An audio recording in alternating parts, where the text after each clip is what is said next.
Hi, இன்றைக்கி school லஞ்சுக்கு சிம்பிளான ஒரு தயிர் சாதம் தான் நாங்கள் செய்ய போகிறோம். அதுக்கு 1 கப் ரைஸ் எடுத்து நாங்கள் வேக வச்சுருக்கோம். அதை இந்த மாதிரி மேஷ் பண்ணிக்கோங்க. தயிர் சாதத்துக்கு சாதம் இந்த மாதிரி ரொம்ப குழஞ்சி இருக்கணும். அப்போ தான் தயிர் சாதம் ரொம்ப க்ரீமியான டெக்ஸ்டரில் இருக்கும். இந்த 1 கப் ரைஸுக்கு நான் 1 கப்பு தயிர் எடுத்திருக்கேன்.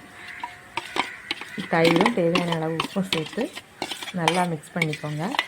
நம்ம தயிர் சாதம் தாளிக்கிறதுக்கு கொஞ்சமாக கடுகு, 2 வரமிளகா, இன்னும் கருவேப்பிலை போட்டு தாளிச்சிருக்கேன். இதை அது கூடவே சேர்த்து மிக்ஸ் பண்ணிக்கோங்க. பாருங்கள், நம்மளோட ஸ்கூல் லஞ்ச் ரெடி ஆகிடுச்சு.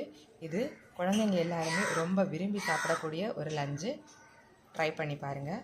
பொட்டேட்டோ ஃப்ரை எப்படி பண்ணுறதுன்னு எங்களோட சேனலில் நாங்கள் கொடுத்துருக்கோம். அதையும் பாருங்கள்.